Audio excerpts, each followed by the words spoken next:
Halo, selamat malam. Anda menyaksikan Konspirasi Prabu. Malam ini saya akan membahas berbagai isu paling hangat. Dan yang berbeda adalah ada teman nih akhirnya. Nah, akhirnya nggak sendirian, Mas Prabu. Setelah berapa episode? Oh, saya ditunggu-tunggu ya, Mas? Ditunggu-tunggu dong. Terima kasih loh, saya senang sekali bisa menjadi bagian dari Konspirasi Prabu setelah waktu itu sempat pura-pura menjadi host ya. Jadi sekarang saya menjadi co-host dari Mas Prabu. Semoga kita dapat memberikan informasi-informasi yang penting ya, Mas. Tentunya juga kan pemirsa di rumah malam hari ini butuh banyak informasi yang hangat. Nah, kita berdua ya akan sama-sama menyampaikan untuk Anda. Tapi yang paling penting nih, kita coba masuk ke informasi yang pertama ya. Ini tentang survei Copras-Capresan nih. Nah, ini nih yang sebentar lagi akan menjadi bukan hangat lagi tapi panas. Panas ya, karena survei sekarang sudah mulai konsisten ya, hadir untuk tentunya menjadi referensi bagi pemirsa juga untuk memilih capres mana nanti yang akan Anda pilih, cawapres mana yang akan Anda pilih, dan juga partai mana yang akan Anda pilih.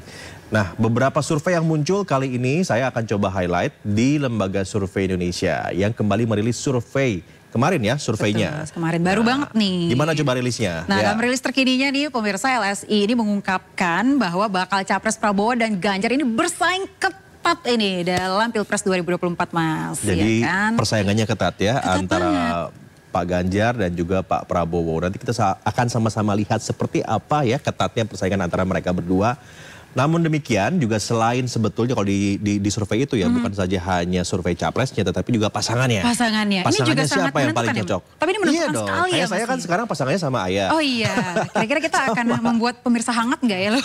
Sama capres-capres juga sangat penting untuk bisa menemukan siapa pasangan cawapresnya karena juga bisa berpengaruh pada elektabilitasnya. Nah, salah satunya kita coba lihat bahwa dalam simulasi yang dilakukan oleh LSI itu pasangan Ganjar Erick Thohir itu unggul di urutan yang pertama.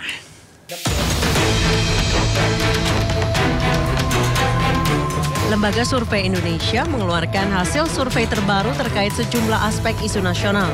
Salah satunya menyangkut Pilpres 2024. Gubernur Jawa Tengah Ganjar Pranowo, Menteri Pertahanan Prabowo Subianto dan Anies Baswedan bersaing ketat di survei Capres 2024. Hasil survei yang dirilis Selasa 11 Juli 2023 memiliki target populasi warga negara Indonesia berusia 17 tahun ke atas atau sudah menikah dan memiliki telepon sekitar 83% dari total populasi nasional. Survei dilakukan pada rentang waktu 1 hingga 8 Juli 2023 dalam simulasi 3 nama. Responden diberikan pertanyaan, jika pemilihan presiden diadakan sekarang, siapa yang akan dipilih sebagai presiden? Hasilnya Prabowo Subianto 35,8%, Ganjar Pranowo 32,2%, disusul Anies Baswedan 21,4%.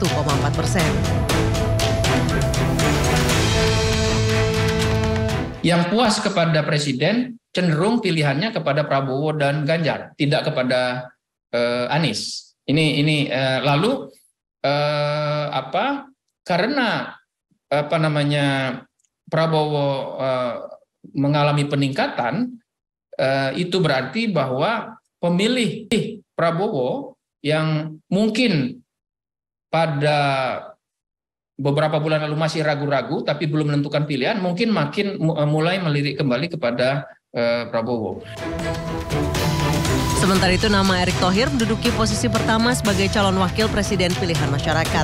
Dalam simulasi 7 nama, Erick Thohir bahkan unggul 21,2%, diikuti Ridwan Kamil, Sandiaga Uno, Agus Harimurti Yudhoyono, Khofifah Indar Parawansa, dan Erlangga Hartarto.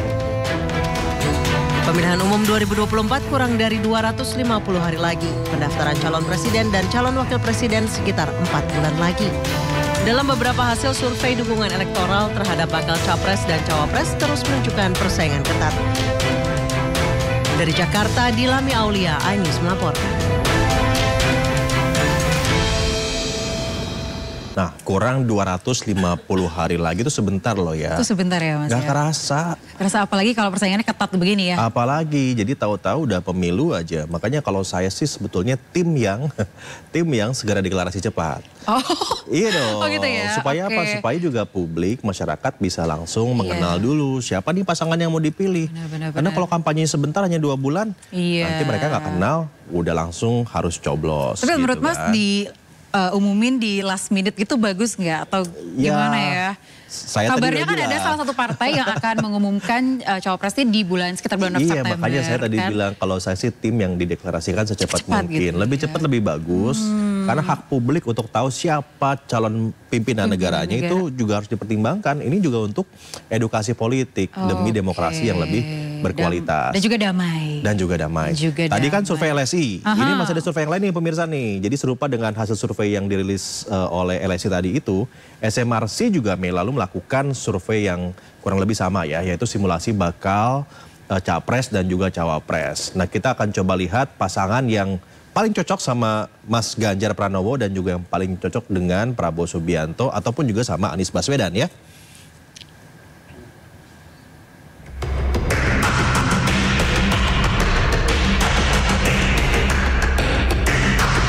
Lembaga survei Saiful Mujani Research and Consulting (SMRC) mensimulasikan para bakal calon wakil presiden potensial yang namanya santer di publik. Dalam survei nasional SMRC disimulasikan jika Ganjar Pranowo berhadapan dengan Prabowo Subianto dan Anies Baswedan, maka nama wakil presiden yang mendapat dukungan terbanyak adalah Erick Thohir dengan 19,4%, Sandiaga Uno dengan 14,3%, dan Mahfud MD dengan 13,2%. Sementara jika Prabowo Subianto berhadapan dengan Ganjar Pranowo dan Anies Baswedan, maka nama wakil presiden yang mendapat dukungan terbanyak adalah Sandiaga Uno dengan 13,9%, Erick Thohir dengan 11,3%, dan Mahfud MD 11,2%. Sementara itu jika Anies Baswedan berhadapan dengan Prabowo Subianto dan Ganjar Pranowo, maka nama wakil presiden yang mendapat dukungan terbanyak adalah Sandiaga Uno dengan 21,9%, Agus Harimurti Yudhoyono dengan 16,7%, dan Erick Thohir dengan 9,6%. Tim Liputan iNews melaporkan. Ya, tadi kita lihat ya Mas ya, ada nama Erick Thohir juga yang angkanya ada paling tinggi. Ada Erick Thohir, ada Sandiaga Uno, ada Ridwan Kamil, dan juga sebetulnya ada beberapa nama yang lain ya yang juga sudah beredar di publik. Apakah TGB ataupun juga Gus Yahya dan macam-macam. Iya, karena kalau Wapres itu sebetulnya gamenya agak beda sama Capres, walaupun juga elektabilitas cukup menentukan. Oke, dan kita lihat angkanya juga tipis-tipis banget ya angkanya Mas ya, bedanya ya. Yang paling penting adalah sebetulnya gini, publik punya referensi, punya pegangan gitu kan. Kalau mau milih Capres itu siapa, elektabilitasnya seperti apa, penerimanya seperti apa. Jadi punya waktu untuk melihat track recordnya, mau dibawa kemana Indonesia gitu ya Mas ya. Saya sih harapnya para partai ini segera untuk deklarasi. Kasihan dong rakyatnya kalau misalnya nanti dikasihnya di ujung-ujung aja ya, kaget mereka. Wah ternyata pasangannya sih ini kan, akhirnya ya salah udah. Nyoblos ya. Salah nyoblos. Nah harus diuji soalnya kan, diuji apakah pasangan ini tuh direspon oleh publik itu positif atau tidak. Dan semua itu kan harus diuji, termasuk juga salah satu yang ini nih, harus diuji juga. Apa coba? Apa ini? Ini adalah salah satu yang lagi happening banget juga untuk seluruh para pengguna transportasi publik. Ini di mana Kementerian Perhubungan melakukan uji coba operasional terbatas LRT Jabodebek secara bertahap mulai hari ini hingga 15 Agustus mendatang nih Mas. Emang masih uji coba ya? Uji coba. Kamu nggak ikutan apa? Kebetulan saya anak Tangerang. Kalau nggak dengar, kasihan banget anak Tangerang ya. Ini Jabodebek doang, maaf ya. Tapi uji coba itu dilakukan agar masyarakat juga bisa memberikan evaluasi ataupun juga respon. Memang nggak semuanya dibuka ya. Kalau tidak salah itu hanya 600 penumpang saja yang diizinkan untuk ikut. Dan mereka juga harus melakukan atau melalui yang namanya Fighting War Ticket. Ticket War. Ini sekarang semuanya war ticket ya. Kenapa nggak war? Orang ini adalah sesuatu yang harus dilakukan perperangan karena memang biayanya itu cuma Rp1 doang. Rp1 aja. Rp1 aja. Itu dari kemarin nih udah mulai. Kita akan coba lihat dulu ya seperti apa pengalaman teman-teman wartawan dalam menggunakan kereta tersebut. Ya pemirsa, hari ini LRT Jabodebek melakukan uji coba yang berangkat dari stasiun Harjamukti menuju ke stasiun Duku Atas. Yang mana perjalanan ini memakan waktu kurang lebih 39 menit saja. Nah bisa dilihat di belakang saya pemirsa bahwa ini merupakan salah satu yang membedakan LRT dengan transportasi lainnya yang berbasis rel, yang mana di LRT ini sudah menggunakan sistem communication based train control grade of automation level 3, yang mana ini artinya bahwa LRT tidak lagi memerlukan masinis untuk menjalankan ataupun memberhentikan kereta, karena memang semuanya ini sudah melalui sistem. Namun di LRT tetap ada petugas yang dinamakan train attendant untuk kondisi darurat selama perjalanan. Nah, kalau kita gambarkan secara situasi di dalam LRT, ini memang tidak jauh berbeda dengan MRT, bahwa yang membedakan, kalau bisa saya gambarkan pemirsa, tinggi saya 167 dan ini tingginya tidak terlalu tinggi, saya bisa menggapai, yang mana ini di satu rangkaian terdiri dari 6 gerbong, yang mana ini bisa menampung sebanyak 1.308 penumpang, yang mana diantaranya 174 ini untuk penumpang yang duduk sudah tersedia, ini kursinya, dan juga ada hand grip atau pegangan untuk penumpang yang berdiri. Nah, ada satu lagi di LRT ataupun kapasitas dari LRT maksud kami ini yang memang memudahkan untuk para disabilitas. Ini ada kursi khusus untuk disabilitas dan juga ada pengikat kursi roda atau tepatnya untuk menaruh kursi roda. Nah, ini adalah kursi yang memang diperuntukkan untuk para disabilitas agar memudahkan selama perjalanan.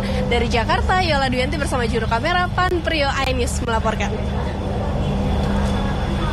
Nah, deh Mas, kalau dilihat gerbongnya juga friendly Indonesian people ya. Emang bedanya apa? Enggak, hand gripnya nggak tinggi banget gitu loh Mas. Hand grip. Tapi ya, gitu kan. Kadang kita ngeliat ibu-ibu yang di bawah rata-rata. Maksudnya yang tidak begitu tinggi gitu ya. Ya harus coba sendirilah nanti ya. Kalau memang sudah resmi diluncurkan bisa langsung mencoba. Mengalami ke Bandung pakai kereta tapi cepet banget ya. Kalau nggak salah lebih kurang dari 1 jam ya. Kurang dari sampai ke sana. Wah, keren ya, top banget. Ini juga bisa dibagi-bagi nih Mas. Biasanya kan kalau komuter lain tuh yang rame banget. Sekarang beberapa dari penumpangnya bisa berpindah ke LRT. Jadi less crowded. Cocok. Nah, yang cocok juga ini, tapi ini cocoknya ini ya, dipaksakan cocok gitu sampai harus mengubah kartu keluarga, mengubah alamat agar alamat itu cocok dengan lokasi sekolah. Iya, tapi informasi ini akan kita hadirkan nih Mas sebentar lagi usai jeda. Jadi jangan kemana-mana, tetap di Konspirasi Prabu. Memalsukan data kependudukan ratusan calon siswa yang mendaftar melalui jalur zonasi. Wali Kota Bima Arya akan memberikan sanksi tegas, yaitu mengeluarkan calon siswa bila terbukti memalsukan alamat mereka.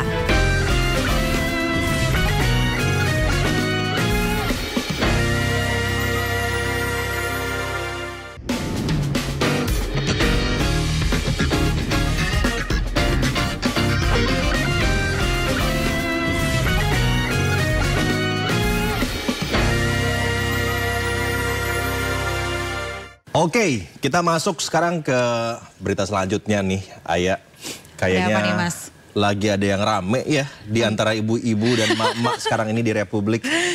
Jadi ini banyak yang get lost sebenarnya. Get lost? Get lost. Kenapa Salah tuh? alamat. Salah Udah kayak Ayu Ting Ting ya Mas ya. Kenapa Ayu Ting Ting? Cok, bawa Ayu Ting Ting kenapa? Iya, jadi kan lagu Salah Alamat itu kan lagunya Ayu Ting Ting. Yang mana? Duh, jangan pancing, nanti kita dangdutan loh Mas di sini ya. Ya memang pemirsa juga tahu ya bahwa ada ratusan lah setidaknya ya calon siswa SMP bukan saja hanya di Bogor tapi juga di Indonesia yang sekarang ini terancam batal masuk ke SMP negeri yang diimpi-impikan. Kenapa? Karena mereka itu terbukti berbuat curang dengan memasukkan alamat saat proses penerimaan peserta didik baru atau disebut juga dengan PPDB. Nah ini nih Mas yang rame banget nih, apalagi kalau udah emak-emak yang terlibat dalam suatu hal ini pasti rame banget kan. Apalagi di atas nama anak nih. Nah kita lihat dulu aja ya beritanya seperti apa nih.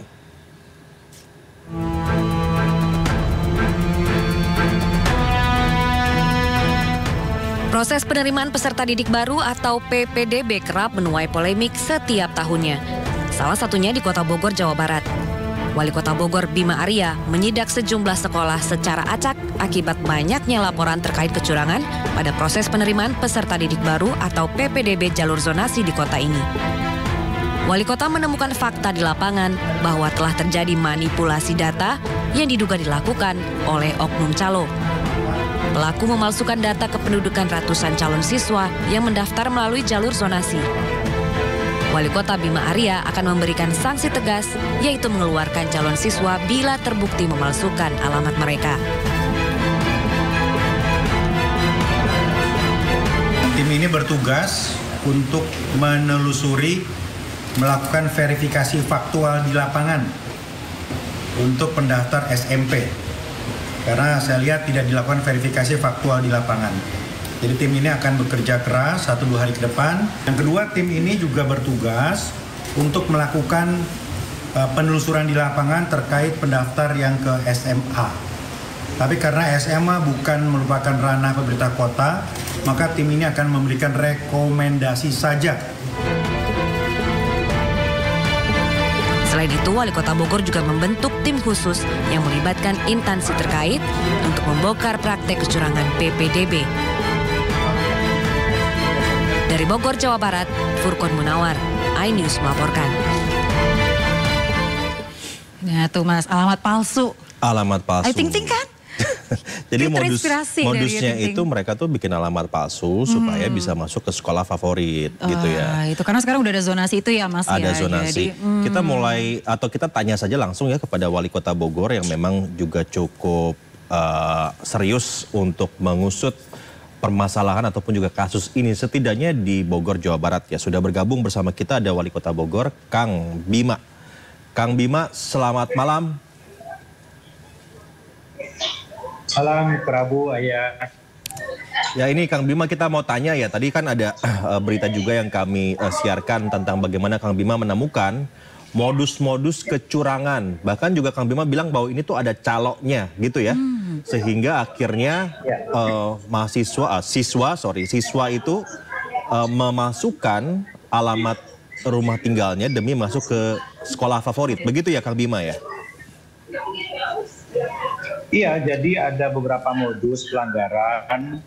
Misalnya ada kepala keluarga yang nggak tahu bahwa kartu keluarganya itu dititipkan nama. Ada yang tahu karena memang diminta untuk ketitipan. Ada juga yang kartu keluarganya itu baru diupdate, dibuat beberapa bulan saja atau bahkan hitungan hari sebelum PPDB. Padahal aturannya kan nggak boleh, paling nggak di atas 1 tahun. Dan yang parah itu ada juga alamat fiktif, Prabu Ayah. Jadi kita turun ke lokasi, begitu dicek alamat itu nggak ada, betul-betul nggak ada. Ya katakanlah 6B gitu ya, 6B itu yang nggak ada, itu fiktif. Nah itu modus-modusnya yang menurut saya pasti tidak hanya 1 orang saja, pasti ini melibatkan beberapa pihak dari tempat-tempat yang berbeda. Dan itu yang sekarang sedang kita dalami melalui Inspektorat Kota Bogor. Nah terus nasibnya gimana itu nanti anak-anak yang terindikasi melakukan kecurangan tersebut, Kang Bima? Ya kalau ranah kita kan sebatas verifikasi. Jadi sekolah SD SMP kan wilayah kewenangan dari pemerintah kota. Betul. Maka begitu terindikasi atau terbukti tidak sesuai dengan data itu dicoret. Kemarin ketika diumumkan penerimaan SMP itu ada 208 nama yang kita coret. Otomatis 208 nama ini harus mencari sekolah lain. Dicoret tuh ya. Kamu ada pertanyaan nggak ke Kang Bima? Iya, tapi yang buat saya penasaran gitu ya Kang Bima, itu sebenarnya alasan emak-emak ini untuk memasukkan atau memanipulasi alamat ini sebenarnya ada nggak Kang Bima? Itu kelihatannya alasannya itu beberapa modus ya, ada beberapa motif ya. Pertama pasti dari sekolah favorit, dari tempat yang bagus. Yang kedua ya siapa yang nggak mau di sekolah negeri karena lebih terjangkau. Mungkin orang-orang ini nggak mampu juga untuk mengakses swasta dan mencoba untuk mengakses negeri. Jadi sangat bisa dipahami, tapi tentu yang menjadi PR bagi kita adalah ini kan sistem zonasi nggak boleh diakalin. Karena kalau enggak, anak-anak kita itu mencari lokasi bukan mencari prestasi. Itu PR kita semua. Iya. Itu juga saya harus dibenahi. concern saya juga tuh Kang Bima. Jadi akhirnya orang tua ataupun juga anak-anak itu ya udah yang penting pokoknya lokasinya dekat, prestasinya nggak terlalu dipikirkan. Akhirnya kan akan seperti itu ya Kang Bima ya, modus ke depan akan kayak begitu.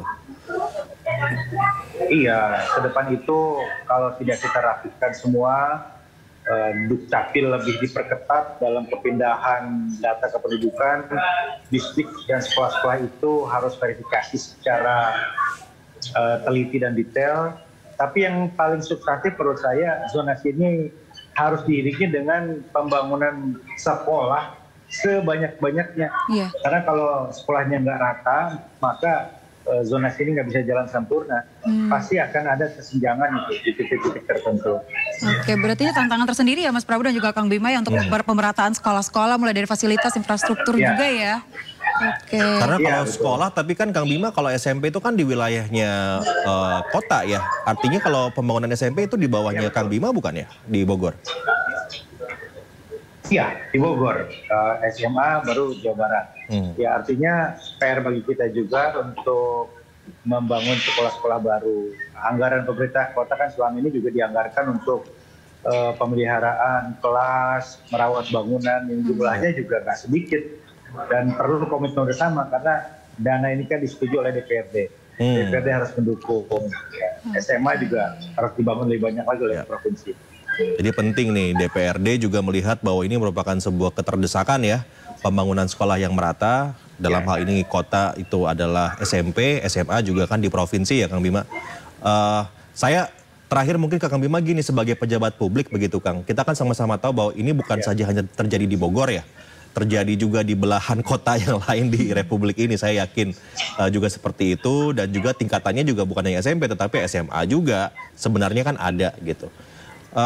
Dari Kang Bima sendiri gimana sikapnya, apakah lebih baik zonasi ini dirubah saja sistemnya atau ada lagi solusi lain agar tadi ya kembali bahwa anak-anak itu mencari prestasi bukan saja hanya lokasi gitu. Sebetulnya sistem zonasi ini bagus, baik dalam hal memeratakan akses pendidikan. Tapi ke depan itu harus sama-sama komitmen. Jadi kalau ada sistem zonasi harus ada anggaran dari Kementerian PUPR yang lebih untuk mengalokasikan pembangunan sekolah-sekolah. Kemudian terus ada komitmen dari Kementerian Dalam Negeri, Dukcapil untuk merapikan database pendidikan, kemudian soal perpindahan antar wilayah yang lebih ketat. Kemudian dari Dinas Pendidikan juga harus dipastikan lagi proses verifikasinya. Jadi pembenahannya ini menyeluruh. Jadi kalau nggak berbenah, kalau nggak berubah, tahun depan akan seperti ini lagi. Pasti saya, yakin saya. Oke, terakhir kali ya Mas Prabu ya, terkait dengan calo nih Kang Bima, apakah ada penindakan untuk kedepannya? Ini kan cukup meresahkan juga ya Kang Bima ya? Saya perintahkan inspektorat untuk mendalami apakah ada keterlibatan dari ASN, dari dinas maupun wilayah. Nah, tapi kalau non ASN tentu ranahnya beda. Ini harus ada aduan ya. Apabila ada bukti kita serahkan nanti ke pihak yang berwajib. Oke. Ya, saya sepakat Kang dan dukung agar segera dibongkar begitu ya, apakah itu bentuknya calo atau sindikasi atau apapun lah itu namanya. Yang jelas ini sebuah praktek yang sudah terbuka, terjadi dan ada di mana-mana begitu. Rasanya bukan hanya Kota Bogor ya Kang Bima ya. Kota-kota lain pun juga kita harapkan bisa mengikuti aksinya Kang Bima atau apa namanya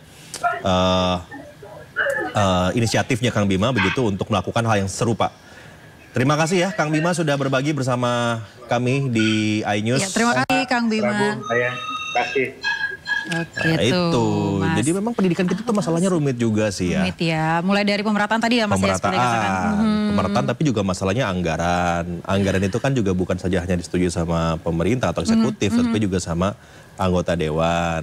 Anggarannya juga luas ada ya, atau Mas, enggak. Ya. Dan kita juga harus tahu juga, pemirsa juga harus tahu. Ini banyak yang nggak tahu loh. Kalau SMP itu di kota, jadi pemerintah kota itu yang mengelola. Kalau SMA itu ada di provinsi. Nah kalau kampus itu adanya di kementerian. Jadi memang domainnya beda-beda. Jangan sampai teriaknya salah gitu. Ya. Tapi Mas Prabu satu lagi nih terkait dengan pemerataan tadi. Guru-guru itu penting juga nggak sih Mas di melakukan pemerataan dong, juga gitu supaya nggak merasa tumpang tindih gitu. Makanya, kan untuk favorit-favoritan. Nanti kita coba tanya sama Menteri Nadiem itu. Mudah-mudahan Menteri Nadiem nanti bisa ya. Kita undang ke sini Mas ya. Konspirasi Prabu. Oke, kita akan break dulu. dulu ya, Ayah. Di segmen selanjutnya kita akan juga mengangkat beberapa isu terhangat di hari ini. Yap, jangan kemana-mana, tetap di Konspirasi Prabu.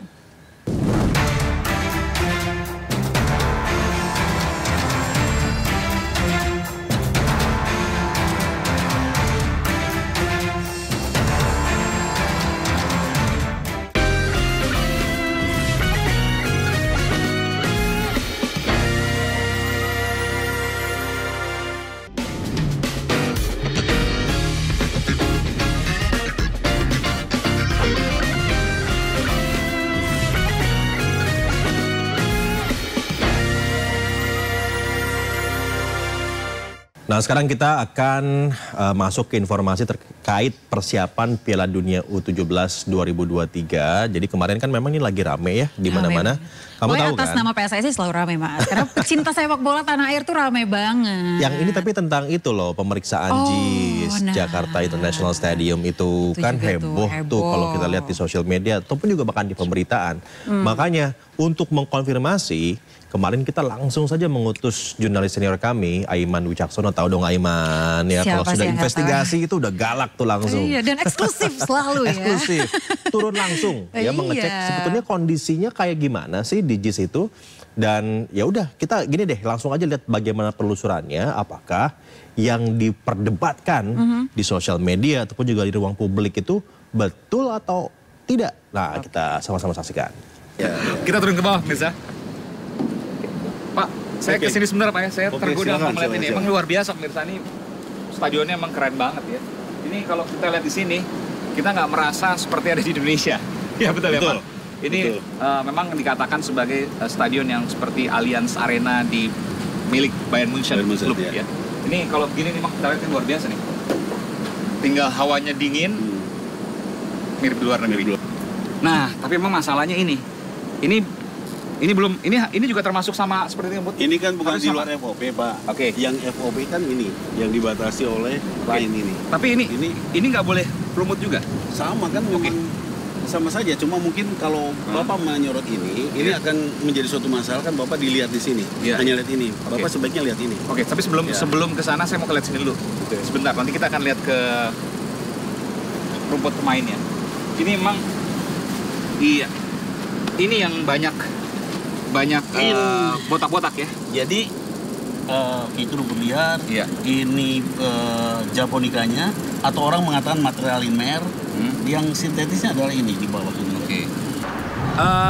Kalau saya menunjukkan pada Anda pemirsa, ini lebar sekali ya, 30 meter ini kalau dilihat ini. Nanti kita akan masuk ke dalam. 30 meter dan akses ini ada dua selain di barat dan juga timur. Pertanyaannya apakah cukup atau tidak?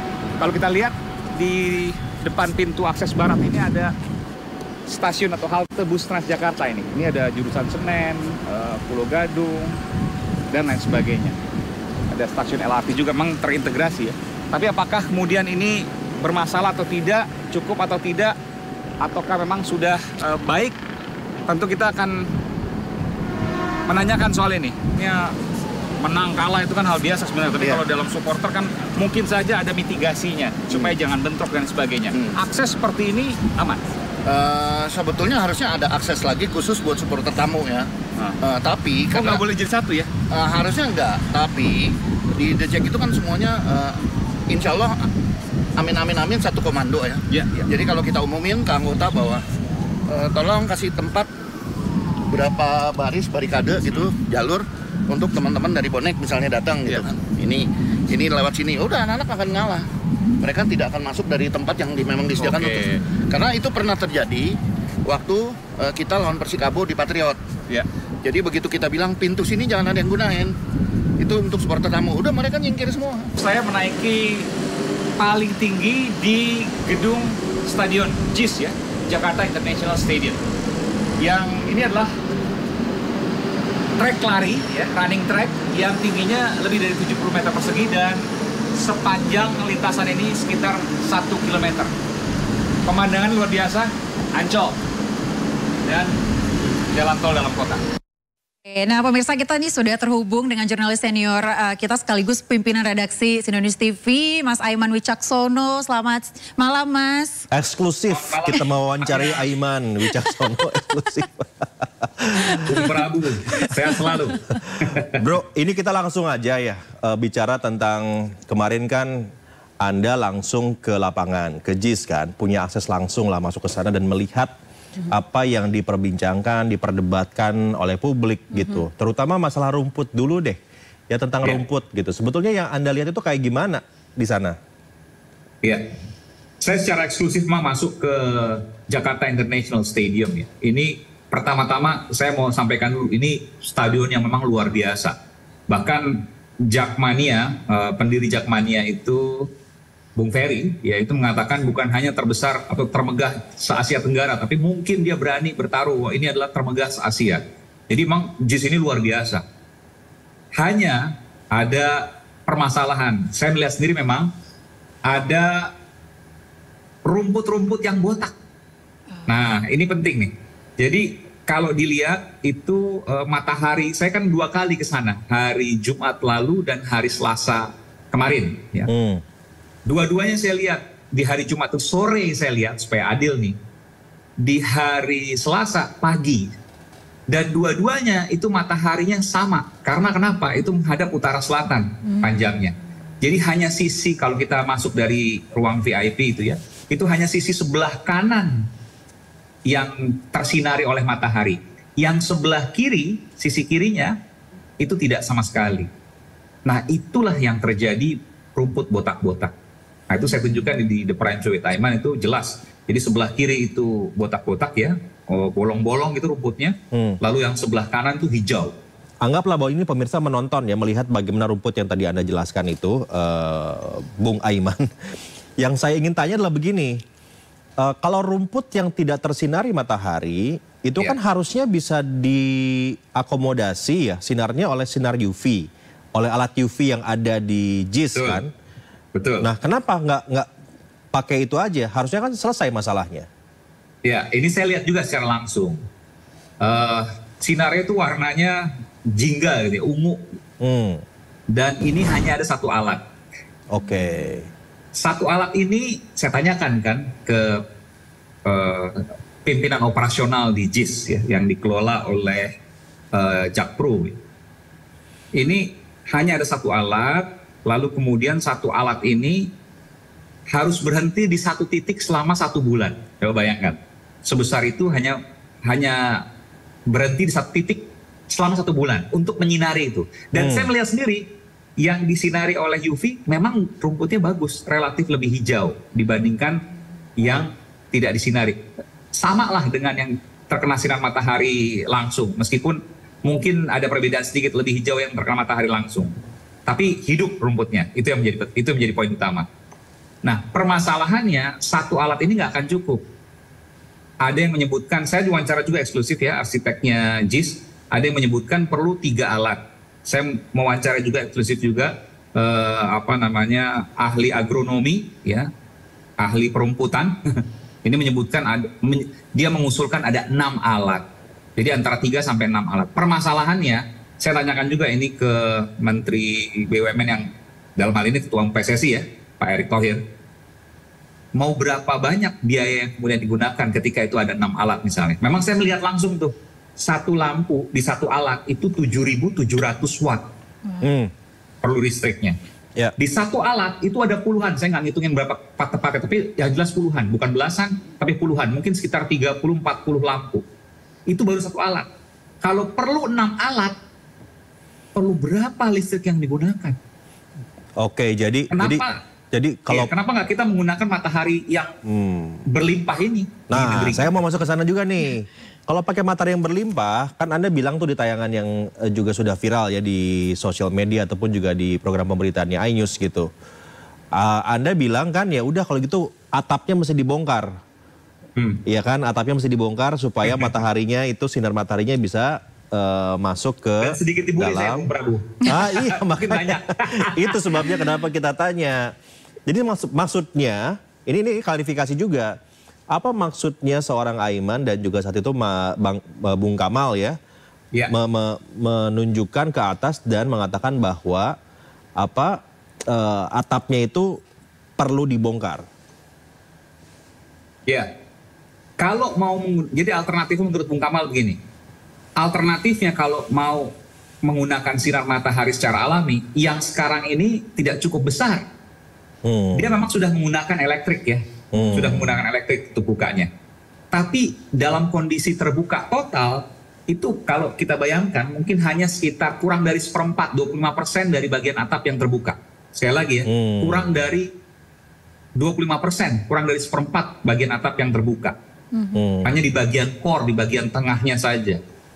Jadi sinar mataharinya nggak bisa masuk maksimal, walaupun sudah terbuka total.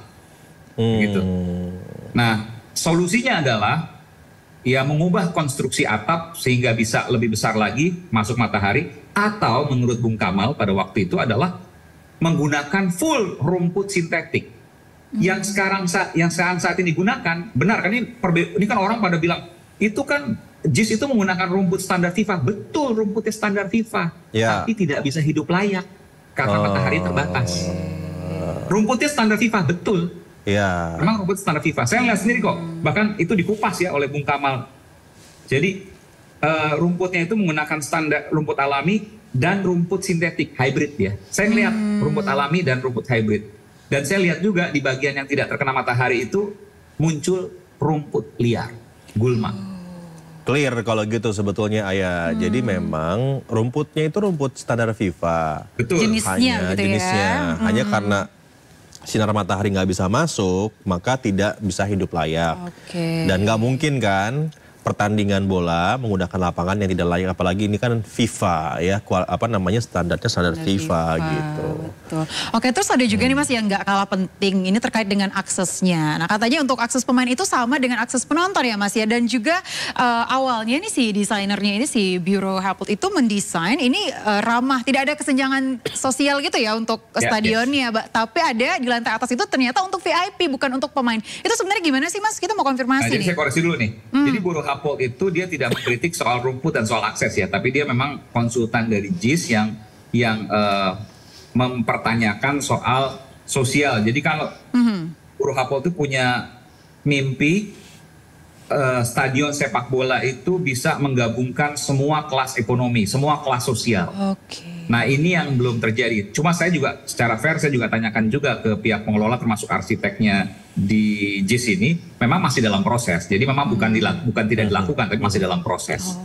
Nah kalau soal tadi pemain dengan penonton itu satu jalur, ini saya koreksi juga, tidak, berbeda jalur. Jadi pemain itu ada jalur tersendiri, dia dari basement dan sebagainya, busnya bisa bus yang double decker itu bisa, nggak masalah. Cuma untuk pemain, untuk penonton, supporter maksud saya, itu hanya ada 2 akses, akses pintu barat dan akses pintu timur. Itu remnya hanya ada 2, dan saya berkunjung ke dua-duanya juga. Permasalahannya adalah satu, lahan parkir.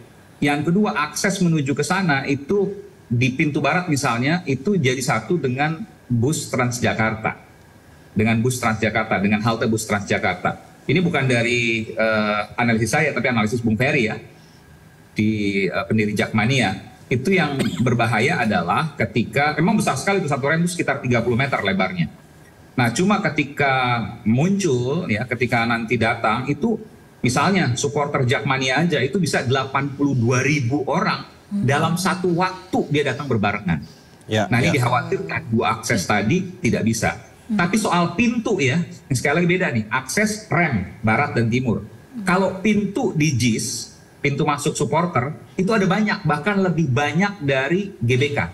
Kemarin kami hitung di GBK tuh mungkin sekitar 35 pintu. Di JIS itu ada 58 pintu. Jadi beda ya antara pintu dan akses, pintu masuk. Tapi menuju ke pintu itu hanya ada 2 akses. Oke.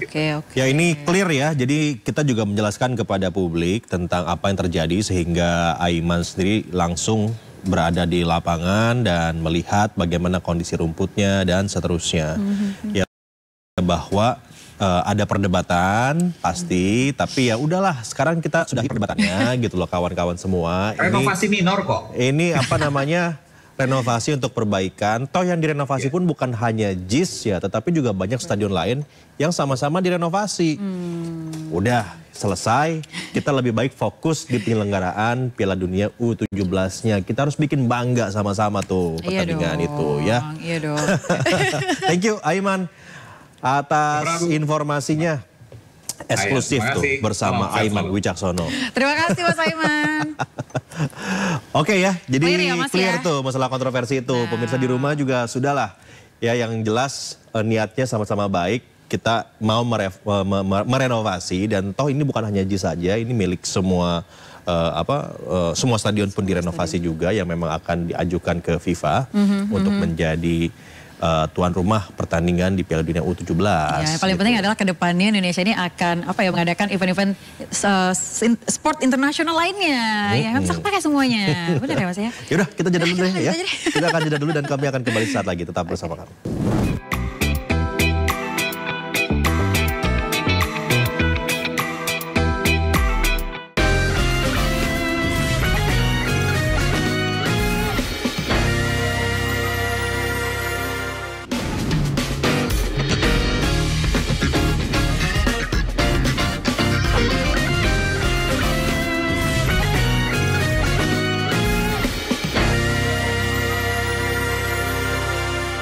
Ini ramai juga nih Ayah, jadi pulang haji ternyata bukan saja hanya nambah gelar tapi juga nambah perhiasan emas baru. Ya fotonya ada di mana-mana ya, saya juga sempat lihat sih. Walaupun saya nggak pengen baca lebih lanjut, tapi ya kita sampaikan dulu deh ke pemirsa di rumah. Ini ada seorang jemaah haji dari Makassar yang menjadi viral dan jadi sasaran bea cukai. Gara-gara membeli kalung emas ternyata adalah imitasi ternyata itu emas.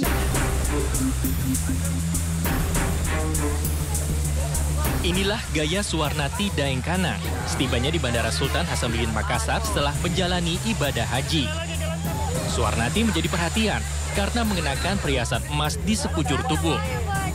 Suwarnati mengaku ada sekitar 180 gram perhiasan emas yang ia pakai.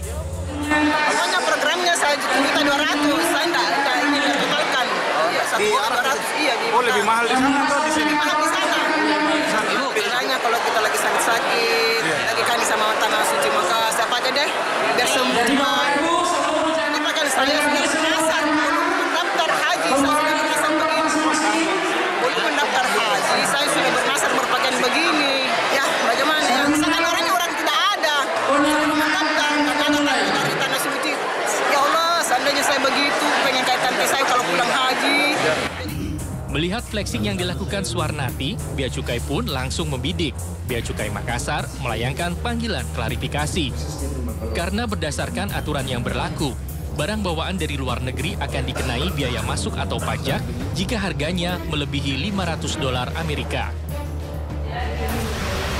Ibu pamer emas akhirnya memberikan klarifikasi kepada petugas Bea dan Cukai Makassar. Petugas mencocokkan perhiasan yang ada di dalam video dan mengujinya dengan pegadaian. Setelah diperiksa, ternyata emas yang digunakan adalah emas imitasi. Berdasarkan penelitian kami, barang tersebut sudah kami koordinasikan juga dengan pegadaian, dan dari pegadaian menyimpulkan bahwa barang tersebut bukan emas, begitu hasilnya. Oh, berarti imitasi ya? Iya, kemungkinan seperti itu. Tapi memang barang ini dibeli dari luar negeri? Iya, dan yang bersangkutan juga menyampaikan bahwa memang benar barang itu dibeli dari luar negeri. Dengan harga berapa? Imitasi, kurang lebih harganya sekitar 900-an ribu, jadi di bawah 1 juta. Terhadap hasil pemeriksaan kadar emas ini, pihak Pegadaian Kantor Cabang Pasar Putung Makassar telah mengeluarkan surat keterangan bahwa perhiasan itu emas palsu alias imitasi. Oke, sudah dia penghujung acara. Kita harus pamit dulu ya. Minggu depan kita ketemu lagi dengan pemirsa di rumah. Ada banyak inspirasi, ada banyak konspirasi yang akan kita sajikan, kita suguhkan untuk pemirsa iNews dan juga Sindo News di seluruh Indonesia. Sekian Konspirasi Prabu, saya Prabu Revolusi. Dan saya Aya Nufus, terima kasih pemirsa, sampai bertemu lagi.